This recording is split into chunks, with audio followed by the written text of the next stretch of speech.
انتقال ہوا تو ان کے چہرے پہ کپڑا ڈھانک دیا گیا. جب کپڑا ڈھانک دیا گیا تھوڑی دیر کے بعد لوگوں نے سوچا چلو غسل دے دو, چلو کفن پہنا دو تاکہ ہم ان کو دفن کر سکیں. جیسے ہی غسل دینے کے لیے چہرے سے کپڑا ہٹایا تو کیا دیکھتے ہیں کہ حاجی صاحب کا چہرہ گدھے کی طرح ہو گیا, گدھے کی شکل اختیار کر گیا. اللہ اکبر. پورے قافلے میں کوہرام مچ گیا, پورا قافلہ بے چین ہو گیا. ارے سفر حج میں مرنا تو بڑی سعادت کی بات ہے, لیکن سب رونے لگے, سب بے چین ہونے لگے, دعا کرنے لگے اور دعا کرتے تھے یا اللہ تو کسی پہ ظلم تو نہیں کرتا, سفر حج میں مرنے والا اس کا چہرہ گدھے کی طرح ہو گیا. اللہ اکبر. تو کسی کی آنکھ لگی تو خواب میں ارشاد فرمایا گیا تم اس کے گدھے کی طرح چہرہ ہونے پر افسوس اور تعجب کرتے ہو, یہ نہیں پوچھتے کہ اس کا چہرہ سفر حج میں بھی آخر گدھے کی طرح کیوں ہو گیا. جب پوچھا گیا تو بتایا گیا یہ سود کے پیسے سے حج پہ آیا تھا اور یہ سود کا کاروبار کرتا تھا, اس لیے بطور عبرت اس کی شکل کو گدھے کی طرح کر دی گئی. میرے پیارے آقا علیہ الصلوۃ والتسلیم کے پیارے دیوانوں, دنیا دنیا دنیا کی محبت, دنیا کا مال, قرآن کہتا ہے الہاکم التکاثر حتی زرتم المقابر, ہلاک کر دیا تم کو مال کی محبت نے یہاں تک کہ تم قبروں کے گھروں تک پہنچ گئے. مال کی محبت سے نکلو. مال کمانا برا نہیں ہے, لیکن مال کی محبت میں مذہب و مسلک کا سودا کرنا برا ہے, آخرت کو فروخت کرنا برا ہے. یاد رکھیے یہ دنیا ہے. ایک بات میں آپ سے کہتا ہوں, آپ بہت اچھے سے سن رہے ہیں, 99% لوگ اچھے سے سن رہے ہیں, 1% لوگ اگر گڑبڑ کر رہے ہیں یہ میں ان کے ایمان اور عقیدے پہ چھوڑتا ہوں, کیونکہ کچھ لوگ ایسے ہوتے ہیں جو اپنے وجود کے ہونے کی گواہی میں چلم چاٹ کرتے ہیں, انہیں کرنے دیجئے. میری توجہ 1% لوگوں کی طرف نہیں, میری توجہ ان 99% خوش نصیبوں کی طرف ہے جو اپنی آخرت کو بہتر بنانے کے لیے یہاں بیٹھے ہیں, جو اللہ کی رضا کے لیے یہاں بیٹھے ہیں. 1% لوگوں میں چاہے زمین پہ بیٹھے لوگ ہوں چاہے منبر پہ بیٹھے لوگ ہوں, جو گڑبڑ کرے ان کو کرنے دیجئے. آپ سنیے, اب اس 1% میں سے بھی 50% اس میں سے بھی ادھر آ گئے ہیں اور ماشاءاللہ سب سن رہے ہیں. آدھا % اس میں سے اب لوگ اگر کچھ ہیں ان کو کرنے دے وہ جو کر رہے ہیں, لیکن غور سے سنیے. ایک بات آپ سے کہتا ہوں, ہم جھوٹ بول کے مال کما لیں, ہم سود کے ذریعے مال کما لیں, ہم چوری کے ذریعے مال کما لیں, کسی ذریعے مال کما لیں, تھوڑا ذرا غور کیجئے. اگر ہم پیور حلال کے ذریعے بھی مال کمائیں تو مجھے بتائیے مال کس سے وفا کرتا ہے؟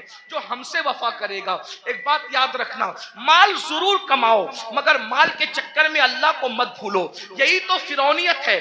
دیکھو مالدار فرعون بھی ہے, مالدار عثمان غنی بھی ہے, مالدار نمرود بھی ہے, مالدار سلیمان علیہ السلام بھی ہے, مالدار جو ہے وہ قارون بھی ہے اور مالدار ذوالقرنین بھی ہے. لیکن فرق کیا ہے؟ دونوں مالداروں کی مذمت نہیں ہے. سیدنا عثمان غنی کو مال کے بدلے میں جنت بیچی گئی ہے. اگر مال برا ہوتا تو عثمان غنی کی بھی برائی کی جاتی معاذ اللہ مال کی بنیاد پر, لیکن کوئی عثمان غنی کی برائی نہیں کرتا. اللہ اکبر.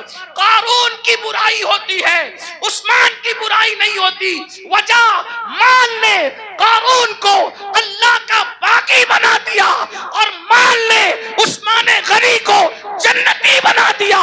مال برا نہیں ہے, مال کا استعمال برا ہے. حکومت ملی نمرود بگڑ گیا, حکومت ملی سلیمان علیہ السلام کو حکومت نے نہیں بگاڑا, بلکہ جب بھی نعمت ملتی ہے تو سلیمان علیہ السلام کہتے ہیں کہ سبحان ربی العالی. نمرود کہتا ہے انا ربکم العالی اور سلیمان کہتے ہیں سبحان ربی العالی. مال برا نہیں ہے, مال کے چکر میں اللہ کو بھول جانا برا ہے. اب آپ سے پوچھتا ہوں کتنے مالدار ہیں ہم؟ تھوڑا غور, منبر والے خاموشی اختیار کریں, ذرا خاموشی اختیار کریں. مال سب کو اللہ نے دیا, آپ کو بھی دیا, اور جن کو نہیں ملا میں دعا کرتا ہوں اللہ ان سب کو عطا کرے. آمین آمین. لیکن سنو, مال آپ نے کما لیا, بہت مال مل گیا, مال ملنے کے بعد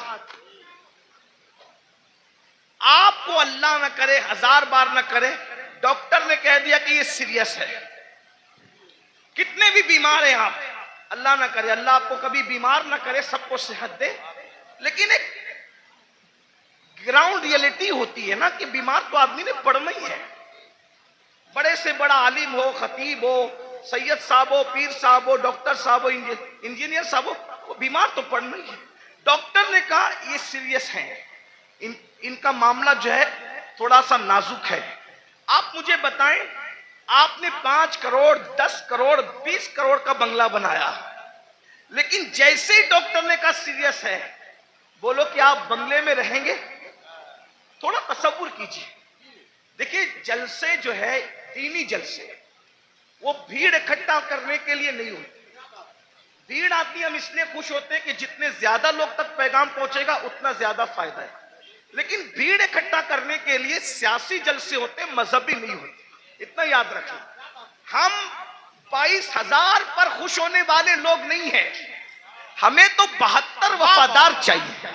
سبحان اللہ سبحان اللہ، واہ واہ واہ، زندہ باد۔ کربلا میں ایک طرف 22,000 گنڈے تھے اور ایک طرف 72 وفادار۔ سبحان اللہ سبحان اللہ۔ 22,000 کا نام نہیں ملتا، توجہ، 22,000 کا نام نہیں ملتا اور 72 کا نام مٹتا نہیں، ان کا نام ملتا نہیں، ان کا نام مٹتا نہیں، وجہ کہ وہ 22,000 ہو کر بھی مخلص نہیں تھے اور یہ 72 ہو کر بھی اللہ کے وفادار اور مخلص بندے تھے۔ سبحان اللہ سبحان اللہ۔ اس لیے دھیان سے سنو، غور سے، 5 کروڑ کا بنگلہ 10 کروڑ بناؤ، ہم منع نہیں کرتے، ہمارا تصوف تو قادری تصوف ہے، اچھا کھاؤ اچھا پہنو اچھے عمل کرو، ہم منع نہیں کرتے، ہم دقیانوسی فکر کے لوگ نہیں ہیں، ہم لوگ ایسا نہیں کہتے کہ جو جتنا دھارمک ہوگا وہ اتنا شادیوں سے دور ہوگا، نہ، مذہبی بن کر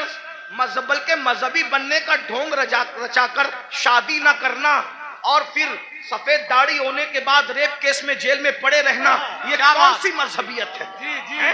یہ کون سی مذہبیت؟ ہمارا مذہب تو یہ، جب مذہب کی جان محمد الرسول اللہ نکاح کرتے ہیں تو نکاح کرنا یہ مذہب کے خلاف نہیں ہے، بلکہ نکاح کرنا یہ تو مذہب کا حصہ ہے۔ اللہ اللہ سبحان اللہ سبحان اللہ۔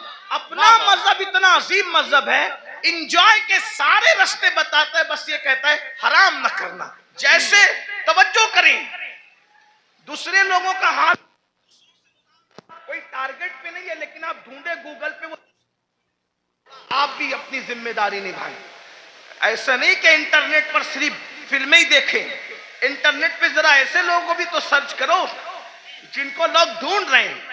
کچھ لوگ کہتے ہیں مذہبی ہیں اس لیے، میں نے وہ کہا وہ کسی کا فرسودہ مذہب ہوگا جس میں سیر نہیں کر سکتے، میرا مذہب کہتا ہے سیروا فی الارض، زمین کی سیر کرو، بلکہ سیر بھی ہمارے یہاں سنت ہے۔ کیوں؟ اس لیے کہ جب ہمارا نبی سیر کرتا ہے، توجہ، ہمارا نبی سیر کرتا ہے، اور کیسی سیر؟ جس کی سیر کو قرآن یوں بیان کرتا ہے، سبحان الذی اسری بعبدہ لیلا من المسجد الحرام الی المسجد الاقصی الذی بارکنا حولہ لنریہ من آیاتنا انہ هو السمیع البصیر۔ اللہ اکبر! جب نبی نے سیر کی ہے تو امتی سیر کیوں نہ کرے؟ لیکن سیر بتا دی گئی، جی، جب سیر کرنے جاؤ تو پاپ نہ کرو۔ کیا بات، واہ واہ واہ واہ، بہت اچھا حضرت۔ سیر کرنے جاؤ تو شراب نہ پیو، سبحان اللہ۔ سیر کرنے جاؤ تو عورتوں پر پاپ کی نظریں نہ ڈالو۔ ہم بھی سیر کرتے ہیں، رسول اللہ نے بھی سیر کی، جب حضور پہنچے مسجد اقصی تو اللہ نے ان کی مہمانی کی، ماشاءاللہ۔ حضور کے سامنے 2 چیزیں آئیں، الگ الگ روایت ہے، موقع کی مناسبت سے 2 چیزیں پڑھ رہا ہوں، 3 کا بھی ذکر ہے۔ حضور کے سامنے 2 چیزیں، شراب بھی رکھا گیا، دودھ بھی رکھا گیا، توجہ، جی، سیر ہے، سیر میں اللہ کی طرف سے بطور امتحان شراب بھی رکھا گیا، دودھ بھی رکھا گیا، دونوں میں سے جو چاہو پیو، اس لیے کہ آدمی جب سیر کے لیے نکلتا ہے تو اپنی موج میں ہوتا ہے. آدمی جب حضور کے لیے نہیں کہہ رہا ہوں, میں جنرل بات کر رہا ہوں, سیر کے لیے نکلتا ہے اپنی کیفیت میں ہوتا ہے, سیر کے لیے نکلتا ہے اپنے انداز میں ہوتا ہے. سیر میں اچھے اچھوں کو پہچان سکتے ہو کہ کون کتنا متقی ہے. عام سفر میں پہچان میں آ جاتے ہیں تو سیر میں تو اور پہچان میں آتے ہیں. جب حضور کے سامنے رکھا گیا دودھ اور شراب, حضور نے شراب نہیں پیا, حضور نے دودھ پیا. حضور نے دودھ پیا. جبریل نے کہا حضور آپ نے اچھا کیا, شراب نہیں پیا. اگر شراب پی لیتے تو آپ کی پوری امت گمراہ ہو جاتی. اس سیر میں نبی نے شراب نہیں پیا, دودھ پیا. بتا دیا میرے امتیوں, ہم سیر کے لیے نکلے, شراب چھوڑ کر دودھ پیا. تم بھی نکلنا, شراب کو ہاتھ مت لگانا, دودھ پیو تو جائز ہے, شراب پینے کی اجازت نہیں ہے. حضور نے نعرہ تکبیر, نعرہ رسالت, مسلک اعلی حضرت جامعہ عربیہ مدینۃ العلوم, جشن دستار بندی. واہ واہ واہ سبحان. سیر کرنے کے لیے گوا جاؤ, منع نہیں ہے. سمندر دیکھنا, دائیں بائیں نہیں دیکھنا. یہ بھی ہمارے نبی کی سیر میں. حضور جا رہے تھے مسجد اقصی, حضور جا رہے تھے مسجد اقصی. ایک نے کہا میری طرف دیکھیں. میں بطور مفہوم پیش کر رہا ہوں, علماء جان رہے میں کہاں سے پڑھ رہا ہوں. میری طرف دیکھیں, حضور نے نہیں دیکھا. دوسرے نے کہا میری طرف دیکھیں, حضور نے نہیں دیکھا. تیسرے نے کہا میری طرف دیکھیں, نہیں دیکھا. حضور سیر تو کر رہے ہیں مگر ساتھ وہ نگاہ جس کے بارے میں میرے امام کہتے ہیں, نیچی آنکھوں کی شرم و حیا پہ درود, اونچی بینی کی رفت پہ لاکھوں سلام. اللہ اکبر. تعلیم امت کے لیے سیر بھی ہو رہی ہے, نظر نہیں بھٹک رہی ہے, نظر اپنے مقصد پہ لگی ہوئی ہے. جب مسجد اقصی پہنچے تو جبریل نے کہا یا رسول اللہ آپ نے اچھا کیا, آپ نے اس بڈھی کو نہیں دیکھا, اس بڑھیا کو نہیں دیکھا. وہ بڑھیا جانتی پن سور کے آئی تھی, کون تھی آپ نے نہیں دیکھا نا اس بڈھی کو. حضور نے میں نہیں دیکھا. اب وہ کون تھی, کون تھی, وہ دنیا تھی. دنیا دنیا بڈھی ہو گئی ہے, پن سور کر آئی ہے بڈھی, آپ نے نہیں دیکھا. اگر آپ اس کی طرف متوجہ ہوتے, اگر آپ اس کی طرف متوجہ ہوتے تو آپ کی امت دنیا دار ہو جاتی. پھر کسی نے کہا میری طرف دیکھیں, وہ یہودیوں کا دائی تھا, اگر آپ اس کی طرف دیکھتے آپ کی امت یہودی ہو جاتی. وہ عیسائیوں کا دائی تھا, جس نے متوجہ کیا, آپ اس کی طرف متوجہ ہوتے آپ کی امت عیسائی ہو جاتی. وہ مجوسیوں کا دائی تھا, آپ اس کی طرف متوجہ ہوتے آپ کی امت آتش پرست ہو جاتی. لیکن آپ نے کسی کی طرف نہیں دیکھا. تو بھائیو, ہمارے مذہب میں سیر کرنا منع نہیں ہے, بلکہ سیر کے درمیان جو حرام کام کرتے ہو وہ منع ہے. گانے سنتے ہو وہ منع ہے, حرام کام کرتے ہو وہ منع ہے. اسلام کہتا ہے انجوائے کرو, حرام کام مت. میں بار بار اس پہ کہہ چکا ہوں, عثمان غنی مالدار ہیں, اپنے مال کی بنیاد پہ 2 بار جنت خریدی, اور حضرت عثمان نے ایسی جنت خریدی کہ اللہ کے رسول نے یہاں تک کہہ دیا آج کے بعد عثمان کچھ بھی کر لے وہ جنت ہی میں داخل ہوگا. اللہ اللہ سبحان اللہ سبحان. یہ مال کی برکت ہے. تو مال اگر مسجد میں دو سبحان اللہ, مدرسے میں دو سبحان اللہ, ماں باپ پہ خرچ کرو سبحان اللہ, بھائی بہنوں پہ خرچ کرو سبحان اللہ, غریب یتیم مسکینوں پہ خرچ کرو سبحان اللہ. لیکن اگر مال کی وجہ سے اللہ کو بھول جاؤ, فرعونی سوچ ہو, نمرودی سوچ ہو, قارونی سوچ ہو. اب تھوڑا غور کرو, میں جو کہہ رہا تھا ماحول بن چکا, تھوڑا سن, اچھا ماحول بن گیا, تھوڑا سننے کا ماحول بن گیا.